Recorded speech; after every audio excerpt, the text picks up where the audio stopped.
ಧೀಮಂತ ನಾಯಕ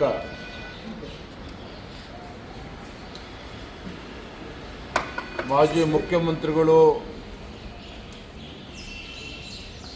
ಹಿರಿಯರಾಗಿರ್ತಕ್ಕಂಥ ಸನ್ಮಾನ್ಯ ಎಸ್.ಎಂ. ಕೃಷ್ಣರವರು ನಮ್ಮಿಂದ ಇವತ್ತು ಅಗಲಿದ್ದಾರೆ. ಭಾಳ ನೋವು ತರ್ತಕ್ಕಂಥ ಸಂಗತಿ. ನಮಗೆಲ್ಲ ತಿಳಿದಿರೋ ಹಾಗೆ ಮಾನ್ಯ ಎಸ್.ಎಂ. ಕೃಷ್ಣರವರು ಅಜಾತ ಶತ್ರು ಅಂತಲೇ ನಾವು ಕರಿಬೋದು.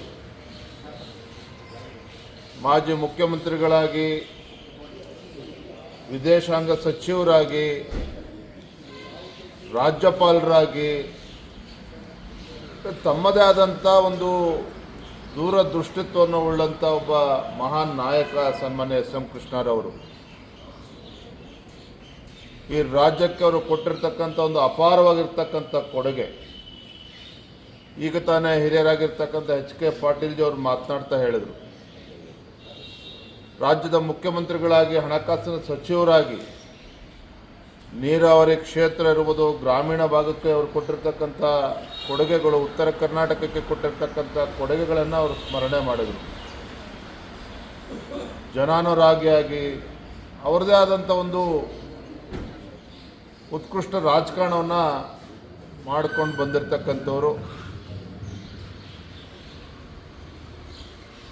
ನಾನು ಕೂಡ ಶಾಸಕ ಆಗುವ ಮುನ್ನ, ರಾಜ್ಯಾಧ್ಯಕ್ಷ ಆಗುವ ಮುನ್ನ, ರಾಜ್ಯಾಧ್ಯಕ್ಷ ಆದಮೇಲೂ ಸಹ ಎಸ್.ಎಂ. ಕೃಷ್ಣಾಜಿಯವರನ್ನ ಹಲವಾರು ಬಾರಿ ಭೇಟಿ ಮಾಡಿ ಅವರೊಂದು ಆಶೀರ್ವಾದವನ್ನು ಕೂಡ ಪಡೆದುಕೊಂಡಿದ್ದೆ. ಅವರ ಮಾರ್ಗದರ್ಶನವನ್ನು ಕೂಡ ಆಗಾಗ ಭೇಟಿ ಮಾಡಿ ಪಡೆದುಕೊಳ್ತಕ್ಕಂಥ ಪ್ರಯತ್ನವನ್ನು ಕೂಡ ಮಾಡ್ತಾ ಇದ್ದೆ. ನಾನು ಅವ್ರನ್ನ ಭೇಟಿ ಮಾಡಿದಾಗ ಒಂದು ರೀತಿ ನಮಗೆ ರೋಮಾಂಚನ ಆಗ್ತಾಯಿತ್ತು. ನಮ್ಮಲ್ಲೂ ಕೂಡ ಇನ್ನೂ ಹೆಚ್ಚು ಒಂದು ಕೆಲಸ ಮಾಡ್ತಕ್ಕಂಥ ಒಂದು ಉತ್ಸಾಹ ನಮ್ಮಲ್ಲೂ ಕೂಡ ಚಿಮ್ಮೋ ರೀತಿಯಲ್ಲಿ ಆ ರೀತಿ ನಮಗೆ ಬೆನ್ನು ತಟ್ಟಿ ನಮಗೆ ಸಲಹೆಗಳನ್ನು ಕೂಡ ನೀಡ್ತಾ ಇದ್ರು.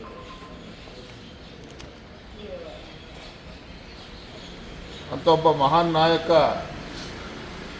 ಇವತ್ತು ನಮ್ಮಿಂದ ಅಗಲಿದ್ದಾರೆ. ನಾನು ಆ ಭಗವಂತನಲ್ಲಿ ನಾನು ಪ್ರಾರ್ಥನೆ ಮಾಡ್ತೇನೆ, ಅವರ ಆತ್ಮಕ್ಕೆ ಚಿರಶಾಂತಿ ಸಿಗಲಿ, ಅವರ ಕುಟುಂಬಕ್ಕೆ ಅಗಲಿಕೆ ನೋವನ್ನು ತಡಿತಕ್ಕಂಥ ಶಕ್ತಿ ಭಗವಂತ ನೀಡಲಿ. ಇವತ್ತು ಕರ್ನಾಟಕ ರಾಜ್ಯ ಅಷ್ಟೇ ಅಲ್ಲ, ಇಡೀ ದೇಶಾದ್ಯಂತ ಅನೇಕ ಅಭಿಮಾನಿಗಳು ಇವತ್ತು ಸನ್ಮಾನ್ಯ ಎಸ್.ಎಂ. ಕೃಷ್ಣ ಅವ್ರಿಗಿದ್ದಾರೆ. ಅವರು ಕೂಡ ಈ ನೋವನ್ನು ತಡಿತಕ್ಕಂಥ ಶಕ್ತಿ ಆ ಭಗವಂತ ಕರುಣಿಸಲಿ ಅಂತೇಳಿ ನಾನು ಪ್ರಾರ್ಥನೆ ಮಾಡ್ತಾ ಇದ್ದೇನೆ. ನಾವು ಹೋಗ್ತೀರಾ ಸರ್? ಅಂತ್ಯಕ್ರಿಯೆಯಲ್ಲಿ ಭಾಗವಹಿಸ್ತೀವಿ. ಹೊರಡ್ತೇನೆ, ತಕ್ಷಣ ಹೊರಡ್ತೇನೆ.